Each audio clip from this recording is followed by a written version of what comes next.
안녕하세요, 명쾌한 최 원장입니다. 오늘은 말기 간경화 간암 환자분이 명쾌한 알러지 치료를 했는데 왜 복수가 빠지고 합병증이 호전되는지 그 원리에 대해서 이야기해 볼까 합니다.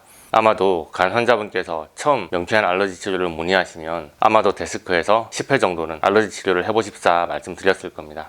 그런데 왜 굳이 10회 치료를 권하냐는 질문을 제법 많이 하셨습니다. 그래서 알러지 치료를 10번 해본다는 것이 뭘 치료받는 것인지, 그렇게 알러지 치료 초반에 배치해 놓은 항목들이 간질환 합병증을 호전시키는데 어떤 의미가 있는지, 그런 이야기를 시리즈로 해보려고 합니다.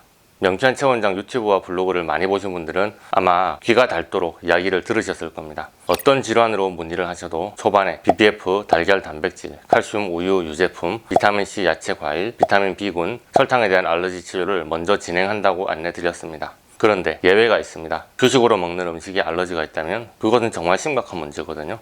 원장님이 간경화 식이요법 유튜브에 올린 거 따라 해봤는데 생각보다 효과가 별로였어요. 생각보다 복수가 안 빠지더라고요. 이렇게 말씀하시는 분들, 쌀과 콩에 알러지가 있을 확률 99%입니다. 간경화 간암식단의 주재료인 쌀과 콩에 알러지가 있다면 식이요법의 효과가 나타나지 않습니다. 쌀과 콩에 대한 알러지를 놔두고 아직 먹지도 못할 달걀과 우유에 대한 알러지 치료를 시작하는 것은 어불성설입니다. 그래서 명쾌한 알러지 검사 결과 쌀과 콩에 알러지가 있다면 알러지 치료 순서가 다 뒤바뀌게 됩니다. 위에서 말씀드린 알러지 치료 순서에서 백미, 현미, 그리고 콩에 대한 알러지 치료가 최우선 순위로 올라오게 됩니다. 그래서 BBF, 백미, 현미, 콩류, 달걀 단백질, 칼슘, 비타민C, 비타민 B, 설탕의 순서로 치료 순서를 변경합니다. 쌀에도 알러지가 있냐고 물으시는 분이 많으신데 쌀 알러지 환자 의외로 정말 많습니다. 단 선천적으로 쌀 알러지가 심했던 케이스는 아닌 것 같아 보입니다. 간 기능이 저하된 이후부터 음식을 흡수하고 해독하는 기능이 떨어져 에너지 충돌이 일어나고 밥이나 죽조차 제대로 소화시키지 못하는 상태가 됐다고 보는 것이 더 맞을 것 같습니다. 매일 먹는 음식이 간에 해를 주지 않아야 알러지 치료로 간을 회복할 수 있습니다. 그래서 백미와 현미, 콩에 대한 알러지 치료를 최우선으로 하게 됩니다. 복수, 황달, 간성혼수, 위식도 정맥류 등 합병증이 심한 비대상성 간경변 환자분들의 경우 알러지 치료 초반에 가장 먼저 차도를 느낄 만한 부분이 바로 복수가 빠지는 효과일 겁니다.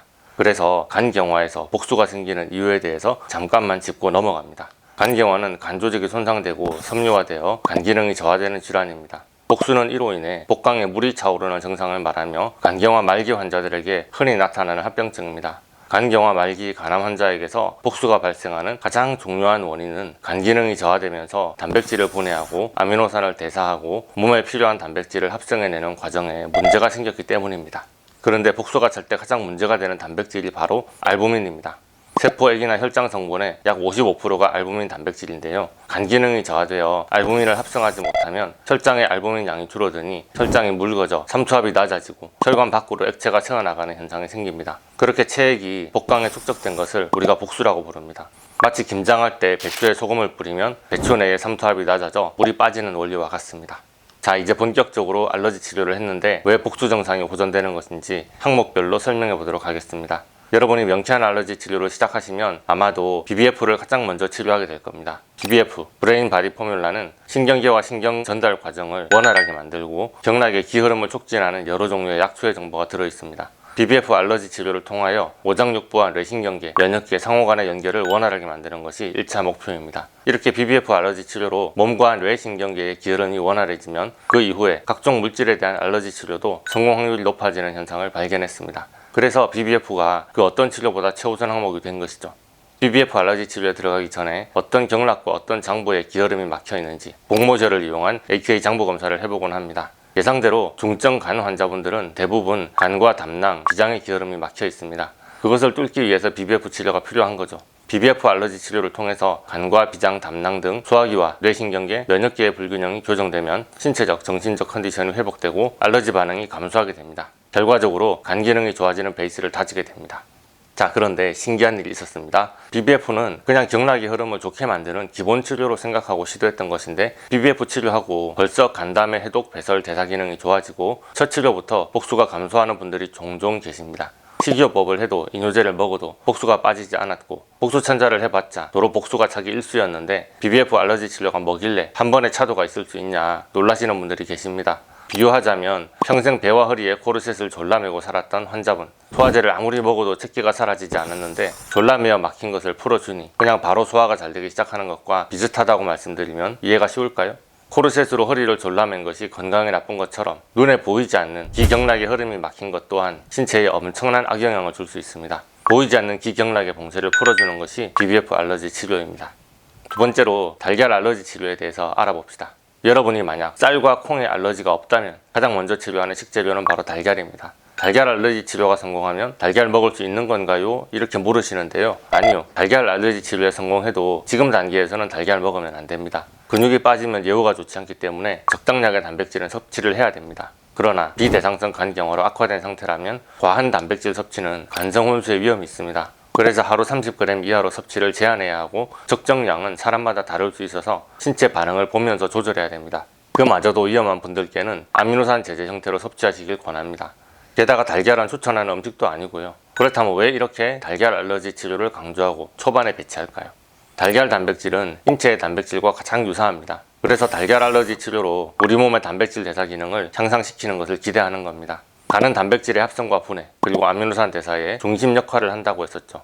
간 기능이 저하된 상태에서 단백질의 알러지까지 있다면 간의 물질 대사 과정이 잘 일어날 수 없다는 것은 당연할 겁니다. 그런데 우리는 지금 간을 살리고 싶습니다. 원래 간은 인체에서 가장 재생력이 강한 장기입니다. 섬유화된 간세포가 알러지 치료로 말랑하게 회복되는지까지는 확신할 수 없다고 해도 기능이 살아있는 간세포가 정식하는 것은 얼마든지 가능합니다. 그런데 단백질은 간 기능을 유지하고 조직의 손상을 복구하는 데 너무 중요합니다. 간세포가 정식할 때 단백질이 재료가 되니까요. 그래서 알러지 치료로 단백질의 흡수 장애를 개선하고 단백질에 대한 인체의 과민한 불편 반응을 해소시켜주는 것이 간 기능 회복에 큰 도움이 되는 겁니다. 달걀을 빌미로 우리 몸의 단백질의 합성과 분해, 흡수 장애를 치료하고 간세포의 재생 과정을 촉진하는 것입니다. 간경화, 간암 환자분들은 간의 염증과 손상으로 소화기관의 기능이 떨어진 상태입니다. 그런데 몸의 회복을 위해서 에너지 필요량이 높습니다. 달걀 단백질에 대한 알러지를 치료하는 것은 단백질 흡수 능력을 높여서 영양 상태를 개선시킵니다. 또 단백질은 효소나 호르몬, 항체 등을 합성하는 재료가 되니 단백질에 대한 알러지가 개선되면 면역력이 올라가며 체력이 좋아지고 머리가 맑아지며 기분이 좋아집니다. 말기 간 환자분이 잘 먹을 수 있고 입맛이 돌고 많이 먹으면서도 소화가 잘 되고 몸이 부대끼지 않으며 불쾌감이 들지 않는다는 것은 그저 컨디션이 좋다는 것 이상의 아주 큰 의미가 있습니다. 치료의 첫 발을 내디딘 것이죠. 게다가 에그믹스 바이알에는 하부 항목으로 알부민이 들어있습니다.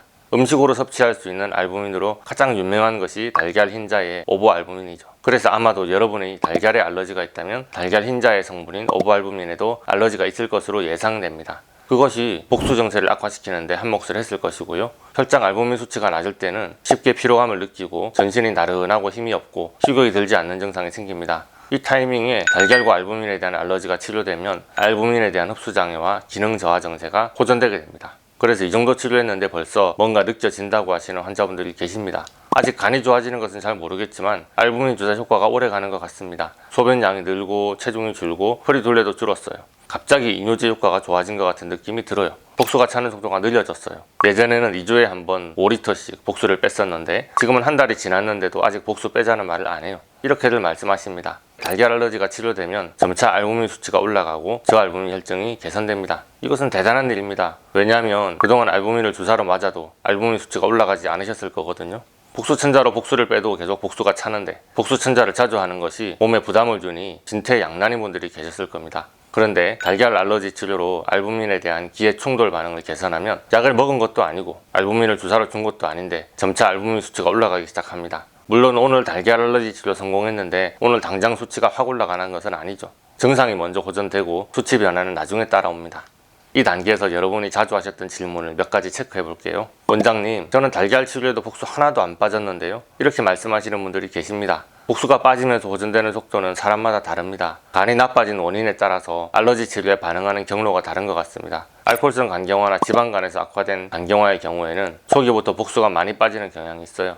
초반부터 7에서 8kg, 최대 13kg 정도 확확 복수가 빠지는 분도 계셨습니다. 자가 면역성 간경화나 B형 간염이 원인인 간경화의 경우에는 한 항목을 치료할 때마다 몇백 그램 정도 꾸준히 빠지는 경향이 있습니다. 와, 나는 500g 빠졌는데 저 사람 5kg 빠졌네? 당연히 부러우실 수 있는데요. 부러워할 필요 없어요. 이렇게 초반부터 호전 반응이 확확 보이면 당연히 좋을 것 같은데 제가 많은 환자분들을 보다 보니 꼭 그렇진 않더라고요. 10몇 킬로 복수가 빠졌다는 말이 뭔 말인가요? 그만큼 복수가 많이 차 있었고 증세가 안 좋았다는 뜻입니다. 그런데 초반에 이렇게 확 좋아지면 환자분이 위기감을 느끼지 않으시더라고요. 명쾌한 체원장 만나서 죽지는 않겠네. 이렇게 쉽게 생각하시는 거죠. 안 그래도 이런 분들은 술도 많이 드셨고 자기 건강을 살피는데 익숙하지 않은 분들입니다. 그래서 원장님 복수 10kg 빠졌는데 이제 고기 좀 먹어도 되나요? 진료실에서 제 얼굴을 보고 아주 당당하게 질문하십니다. 죄송합니다만 이런 분들 치료는 너무너무 잘 되는데 경과는 안 좋았습니다. 차라리 20번에 걸쳐서 500g씩 복수 빠지는 게 낫습니다. 이런 분들은 긴장을 놓치지 않고 경각심을 가지고 치료에 임하시거든요. 이런 분들이 오히려 경과가 좋았습니다. 그래서 제가 뭐하러 이렇게 빨리 복수가 빠지게 치료했던가 싶어 자괴감을 들게 만드는 환자분들이 많았습니다. 이야기가 옆길로 샜는데요. 원래 질문으로 돌아갑니다. 알러지 치료 초반에 복수가 1도 안 빠졌다고 말씀하시는 분도 간혹 계시는데요. 제가 알려드린 식이요법을 제대로 지키지 않는 분입니다. 짜게 먹으면 복수가 빠지지 않습니다. 복수 천자를 해도 복수가 또 찹니다. 말기, 간경화, 간암 환자분이라면 식이요법은 필수입니다. 본인은 식이요법 제대로 했다고 말씀하시는데 뭔가 지금 먹으면 안 될 음식을 먹고 계신 겁니다. 먹는 음식의 종류와 재료, 양을 적어보시고 데스크에서 확인받으시기 바랍니다. 원장님, 식이요법을 해야 복수가 빠진다고 그러면 그게 식이요법으로 나은 거지 알러지 치료로 나은 건가요? 이렇게 질문하시는 분도 계시는데요. 저염식을 안 해본 분이시네요. 간경화, 간암 식이요법을 제대로 해보고서 명천체원장을 찾아온 분이시라면 이런 질문을 안 하십니다. 왜냐하면 저염식을 열심히 해봤는데 그렇다고 해서 복수가 빠지지는 않거든요. 식이요법으로 복수가 빠지고 차도가 있다고 하면 왜 굳이 명천체원장을 찾겠습니까? 식이요법을 지키는 것은 그저 간 상태가 악화되는 속도를 줄여주는 역할을 할 뿐입니다. 식이요법에 알러지 치료까지 해야만 복수가 빠지고 간 상태가 좋아집니다. 오해 없으시길 바랍니다.